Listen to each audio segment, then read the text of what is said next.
Hello friends, आज हम पढ़ेंगे दोस्तों तुगलक, जिसे लिखा था क्रिस कर्नड ने।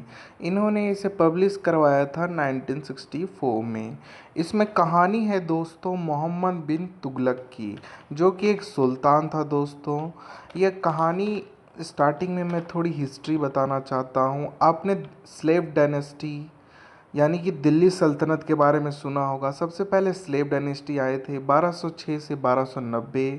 फिर आए खिलजी डायनेस्टी 1290 से 1320, और उसके बाद आए थे तुगलक्स, जिसमें सबसे पहला था गयासुद्दीन तुगलक, जो कि 1320 में आया था। और उसके बाद आया मोहम्मद बिन तुगलक, जो कि 1325 में अपना राजगद्दी संभाला था। इसी के बारे में आज हम पढ़ेंगे दोस्तों। मोहम्मद बिन तुगलक, जिसे शॉर्ट में एमबीटी भी कहा जाता है दोस्तों, यह एक महान राजा नहीं था। यह बुद्धिमान तो बहुत था, बहुत पढ़ा लिखा था, और इसने कोशिश भी किया कि अपने बुद्धि को यूज करे, पर इसका कॉमन सेंस इसके आड़े आ जाता था। इसमें कॉमन सेंस काफ़ी कम था जी। ये जो भी स्टेप उठाता था वो गलत साबित होता था, और अंतिम में इसे अकेलापन खा जाता है, क्योंकि इसके पास कोई रहना नहीं चाहता था। इसकी सारी जनता इसके विरुद्ध हो गई थी, क्योंकि एक बेवकूफ़ राजा था। तो आइए दोस्तों, हम इसके बारे में पढ़ते हैं। इस कहानी में 13 सीन्स हैं मोहम्मद बिन तुगलक के बारे में। पर पहले हम गिरीश कर्नड के बारे में जानते हैं कि उन्होंने ऐसा क्यों लिखा इसके बारे में। गिरीश कर्नड एक इंडियन राइटर है दोस्तों, जिनका जन्म हुआ 19 मई 1938 में, और इनकी मृत्यु हो गई 10 जून 2019, यानी 2 साल पहले बेंगलुरु में इनकी मृत्यु हो गई। इन्हें नेशनल फिल्म अवार्ड मिला था। और यह जो स्टोरी आज हम पढ़ेंगे, इसे गिरीश कर्नड ने कन्नड़ भाषा में लिखा था। जहाँ के वो थे वहीं के वो भाषा में उन्होंने इसे लिखा था। तो आइए दोस्तों, हम इससे शुरुआत करते हैं गिरीश कर्नड की लिखी हुई तुगलक। तो सबसे पहले होता ये है दोस्तों कि मोहम्मद बिन तुगलक की एक कहानी 13 सीन्स में है। तो सीन्स की शुरुआत होती है कि तुगलक जो है वो अपनी राजधानी को एक बैठक पहले बिठाता है। सॉरी दोस्तों, एक बैठक बिठाता है। ये अपने सिंहासन पे देखिए बैठा हुआ है, उसी तरह वो बैठ के एक बैठक बैठाता है, और उसमें वो फैसला लेता है कि मैं अपनी राजधानी दिल्ली से दौलताबाद करूँगा। अब दौलताबाद इसका करने का रीज़न ये था कि वहाँ पे हिंदू मेजोरिटी बहुत थी, मतलब हिंदू जनसंख्या थी।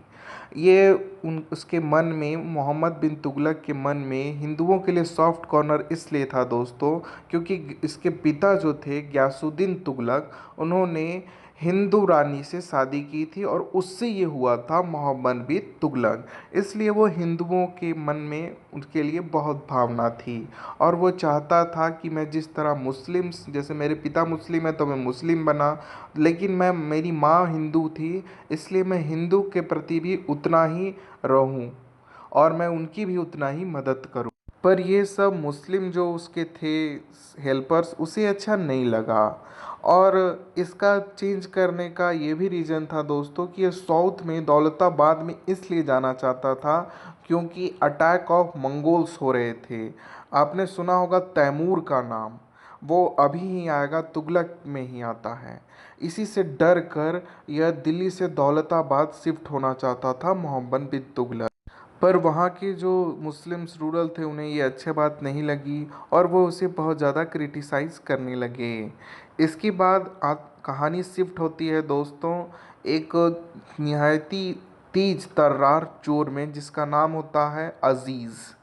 अज़ीज़ जो होता है वो दोस्तों, वो सुल्तान का बहुत चापलूसी करता है, और ये उसके एम्परर में आता है, उनकी जहाँ बैठक होता है वहाँ पे आता है इन सुल्तान के ही खिलाफ केस लड़ने के लिए। पर ये वेशभूषा बना लेता है ब्राह्मण का, और वहाँ पे केस लड़ता है और जीत भी जाता है, क्योंकि सुल्तान के अंदर सॉफ्ट कॉर्नर था हिंदुओं का। इसी का फ़ायदा ये अज़ीज़ उठाता है, जो कि एक मुस्लिम होता है। इसका एक दोस्त होता है आजिम, वो भी इसके साथ रहता है। अब फिर ये लोग दोनों दरबार से चले जाते हैं। इसके बाद एंट्री होती है शेख इमाम उद दीन। शेख इमामुद्दीन इसे कहता है कि क्या तुम बेवकूफ़ हो, तुम्हें ये समझ में नहीं आ रहा है कि मंगोल्स हम पर अटैक करने वाले हैं और तुम यहाँ आराम से अपना सल्तनत को शिफ्ट कर रहे हो दिल्ली से दौलताबाद। तो फिर दिल्ली का क्या होगा, यहाँ पे अटैक नहीं होगा। तब मोहम्मद बिन तुगलक कहता है ठीक है, हम सबको ले जाएंगे।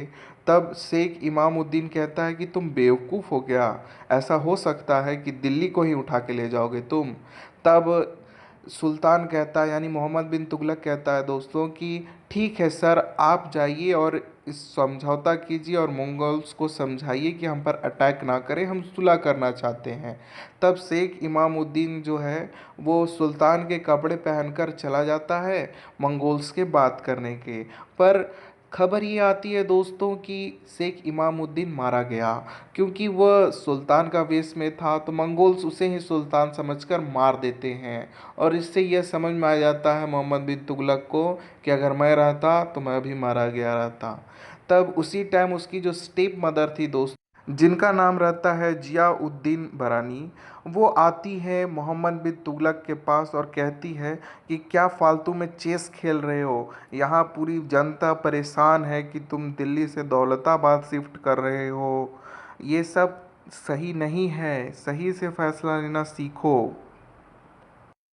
अगर तुमने अपने पिता गयासुद्दीन तुगलक और अपने भाई को मारा नहीं होता तो आज वो तुम्हें यह सलाह देते, अच्छी मशवरा देते। इस बात पर मोहम्मद बिन तुगलक गुस्सा हो जाता है और वहाँ से चला जाता है। उसे याद आने लगता है कि मैंने इस सल्तनत को कैसे लिया है।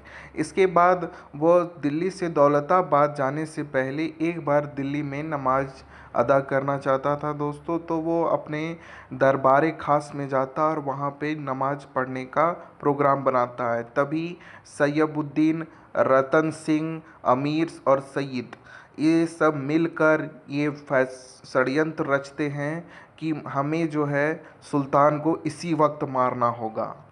लेकिन सैयबुद्दीन जो होता है वो कहता है कि नहीं, ये सही नहीं है, सुल्तान को मारना सही नहीं है। और वह सुल्तान के पास जाता है उसे लास्ट बार समझाने के लिए कि आप दिल्ली से दौलताबाद क्यों शिफ्ट कर रहे हैं, हमारी पूरी जनता जो है आपसे नाराज़ है, प्लीज़ ये ना करें। पर मोहम्मद बिन तुगलक कुछ सुनने को तैयार हो तब ना दोस्तों, वो अपना एक और भी फैसला लेता है कि मैं अब ये ऐलान करता हूँ कि कॉपर के सिक्के चलेंगे, क्योंकि सिल्वर और गोल्ड ख़त्म हो चुके हैं हमारे राज्य में, बहुत कम हैं। और सिक्के जो है वो अब नहीं बन पा रहे हैं, इसलिए कॉपर के सिक्के सिल्वर के सिक्कों के बराबर होंगे। यह उसका एक और बेवकूफ़ नुमा ऐलान होता है दोस्तों। उसके बाद वो जैसे ही नमाज पढ़ने जाता है उस पर सयाबुद्दीन, रतन सिंह, अमीर और सैयद सब मिलकर अटैक कर देते हैं।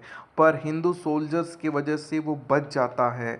इसके बाद वो काफ़ी ज़्यादा गुस्सा हो जाता है मोहम्मद बिन तुगलक और सीधा सयाबुद्दीन को मार देता है। और रतन सिंह, अमीर और सैयद को और गुस्से से मार कर और बोलता है चौराहे पे टांग दो, ताकि सारी जनता देख ले कि सुल्तान के खिलाफ बगावत करने का क्या अंजाम होता है। इसके बाद ये मोहम्मद बिन तुगलक दोस्तों यह भी ऐलान करता है कि अब दरबार खास में कोई भी नमाज नहीं पढ़ी जाएगी, कोई भी प्रेयर्स नहीं होंगे, हिंदूज़ भी प्रेयर नहीं करेंगे, चुपचाप यहाँ से दिल्ली से दौलताबाद चलो, यहाँ पे खतरा मुझे महसूस हो रहा है, अब मुझे यहाँ पे अच्छा नहीं लग रहा है। इसके बाद सारी जनता दिल्ली से दौलताबाद को रवाना होने लगती है। और अब मोहम्मद बिन तुगलक रुकने वाला नहीं था, सारी जनता उसके साथ पीछे पीछे दौलताबाद चलने को तैयार हो जा। जब मोहम्मद बिन तुगलक निकलने को ही होता है तब न्यूज़ आती है कि नाजिब मारा गया।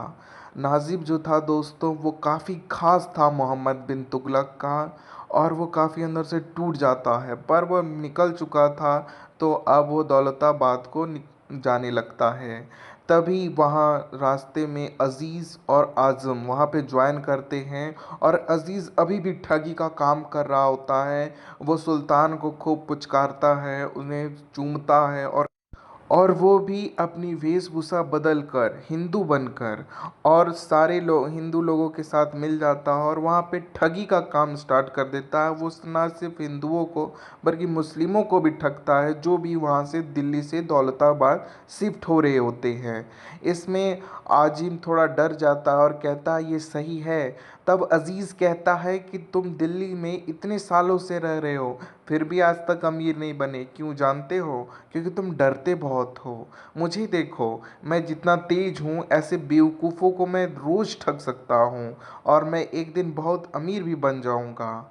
इसके बाद होता ये दोस्तों कि जब वहाँ पे पहुँच जाया जाता है दौलताबाद में, तब वहाँ पे खबर आती है कि गयासुद्दीन अब्बासी आ रहे हैं।